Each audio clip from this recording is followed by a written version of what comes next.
Magandang buhay mga kamisi. So ayan, may another cooking vlog na naman tayo. At ang ating menu for today is carbonara. So ayan, carbonara ang ating iluluto. Ayan, naglagay na ako ng butter sa ating pan. At lalagay din ako ng konting olive oil para hindi masunog yung butter habang iniinit natin. So konting-konti lang. And then, ayun nga, nakapagluto ako for today's video at nakapag-video din ako kasi na-adjust yung pasok ko. Today, dapat ang start ko ay 2 PM pero sabi sa akin is alas 4 na lang ako pumasok ng hapon. So, alas 4 ang pasok ko hanggang nakalagay doon is 10:45. So, ilang oras yun? 6? 6 na oras na pasok for today. So, ayan, may time tayong magluto. And dahil nagka-crave ako ng carbonara, is magluluto tayo ng carbonara. So, ang gagamitin kong meat, kasi hindi ako nakapag-defrost,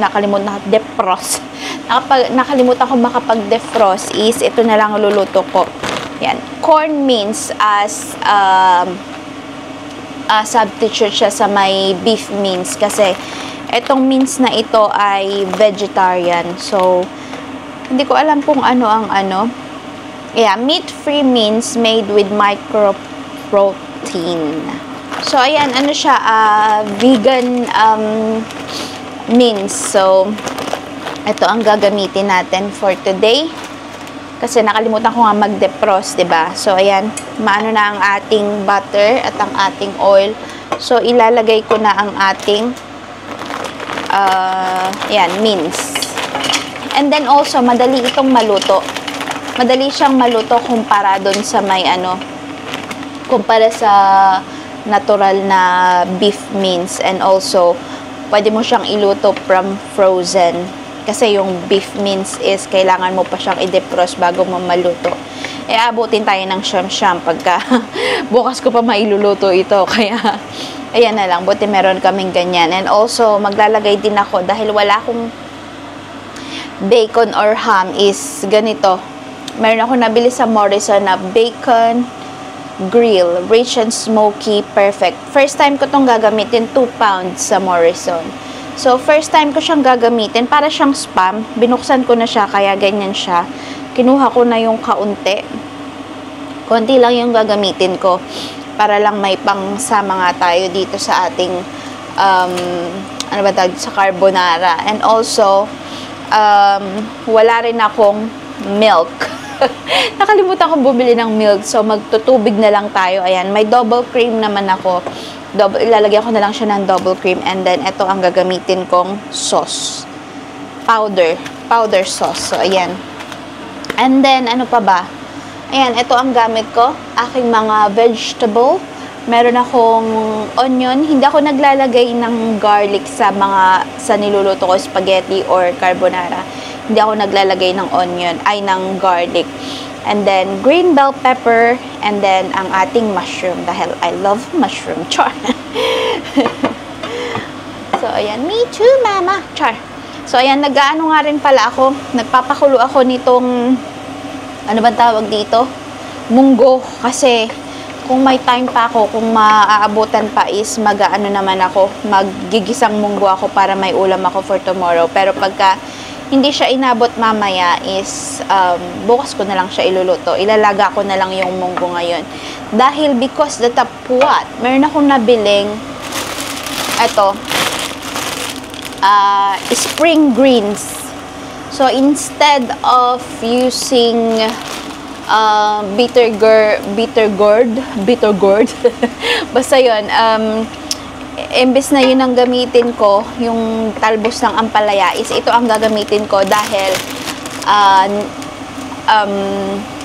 maano din siya, medyo may pait din siya ng very very light. So yan na lang yung gagamitin ko as a substitute ng ano, o diba? Nakakatuwa kasi dito nga rin sa UK is kailangan mo talagang mag-improvise ng mga kung gusto mong iluto ang mga Pinoy food, kailangan mong humanap talaga ng substitute. Kasi pagka yung bibili ka ng mga ganon, kuwari talbos ng ampalaya, wait lang kasi nag-iingay ang aking Nag-iingay ang aking... So, ayan, nilagay ko na ang aking, ano bang tawag dito? Ang bacon slice. Pasensya na, hindi ko na na-video kasi yung aking, ano bang tawag dito? Ang aking ang aking washing machine ay nag-i-spin. So, sobrang ingay niya. Hindi nyo rin ako maririnig. But anyway, so yun. Nasa na ba tayo? Ayun nga, 'di ba, pagka yung sa Asian store mo bibilin lahat ng mga ingredients mo, mga Pinoy ingredients is talaga namang mapapagastos ka ng malaki. But kung makita mo yung mga alternative na mabibili mo sa normal supermarket dito sa UK is ano ba tawag dito? Makakatipid ka talaga. Dahil ito ay nabili ko lang siya ng reduce pa siya. £1.50 ngayon ay naging £1.12 na lang siya. Kasi kailangan na rin gamitin yan. Kaya ako ay iluluto ko na lahat ng aking pwedeng iluto habang wala pa akong pasok. And then, pangat-pangat na lang tayo, 'di ba? Pangat ang ulam natin for the next few days. So, pangat na carbonara. Pero si Mr. ay kakain siguro nitong ating carbonara. So, yeah. So, yan. Ilalagay ko na rin ang ating mga gulay. Ay, ang ating onion. So, yan. Gisa ko na rin ang onion. Sama ko na dyan.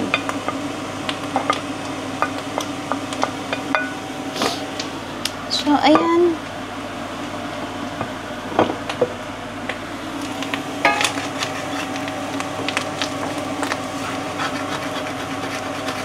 Dumidikit na ang ating, haluin lang natin ng very, very light.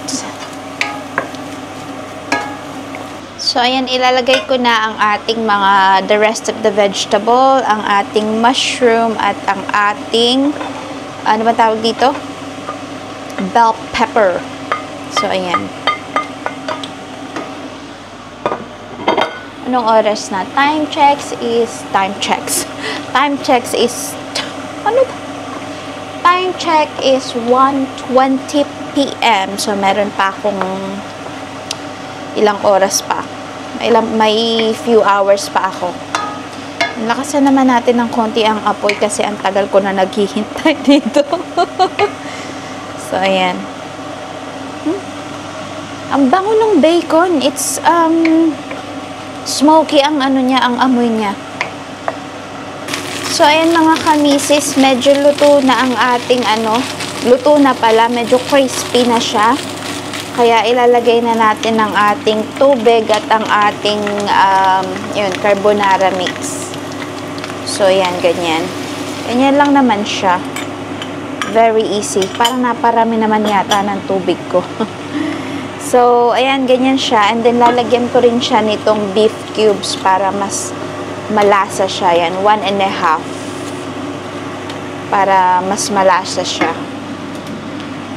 And then, lalagyan ko rin siya ng, so ayan, lalagyan ko rin siya ng double cream. Ito yung gamit ko, Elmlea. Hindi ko mabasa. Basta yan, double cream. So, mamaya ko siya ilalagay pagka medyo nag-boil na ang ating, ang ating carbonara. Ano sabi ng carbonara? So, yan. Tapos na pala yung nilalaban ko. Naisampay ko na din siya. And then, yan, medyo maingay. Pasensya na kasi, yan, yung exhaust is nakasindi. And then, nagpaprito din ako ng chicken legs para to go with this carbonara. So, ayan. Si Mr. ay 2 o'clock ang kanyang, ano bang tawag doon? Ang kanyang break time. So, hopefully, matapos to before siya mag-break time para makakain kami parehas. Really miss doing this because, yun nga, lagi kasing maaga yung pasok ko dito sa branch na to. Laging 10 o'clock, ganyan. So, wala na akong time makapagluto. So, every time na magkakaroon ako, parang once a week lang yata, ako nagkakaroon ng late start sa shift. Kaya, minsan lang din ako nakakapagluto. So, yan. Pag naman, yun, pagka din, tsaka na lang ako nagluluto, pagka din aking, ano ba tawag doon? Ang aking day off. So, yun. Yun ako nagluluto talaga. Ang aking munggo ay naluluto na, feeling ko. Dinagdagan ko na ulit siya ng, ano ba tawag doon? Ng tubig. So, ayan. Mainit na siya. So, ilalagay na natin ang double cream. Lagay ko na lahat kasi wala tayong milk. So, yan. Lahat na siya. And then, kailangan na rin talaga siyang gamitin kasi nabuksan ko na siya. Sayang naman kung masisira lang, diba? Oh my God! So, ayan. Very creamy. Naluto ko na pala yung pasta. So, ito na lang talagang sauce ang hinihintay natin. So, pag yan, mainit na siya, lalagyan ko siya nitong mozzarella. Tingnan natin kung pwede pa siya. Kasi, yung mga cheese dito ay madaling magkaroon ng mold. So, check natin. Double check. Ayan, okay naman siya. So, ayan mga kamisis. Malapot na ang ating sauce. Tingnan nyo. Ayan, ganyan na ang consistency niya. Nilagyan ko na rin siya ng cheese, pero hindi ko nilahat. May natira pa din. And then, it's the time. It's tiki man time. So, ayan, naglagay ako ng konti sa aking, ayan, kung nakikita nyo. So, nilagay ko lahat ng mga ingredients dito. May mushroom, may bell pepper, may bacon, merong corn beans, and titikman na natin siya kung masarap. O, diba? Hindi ko pa siya na, tikman natin. Ayan.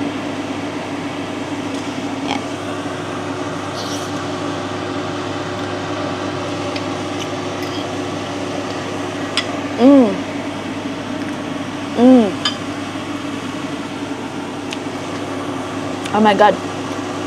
It's really good. Yummy. So, ayan, umulit ako. Dinamihan ko pa ng sauce para talagang masarap.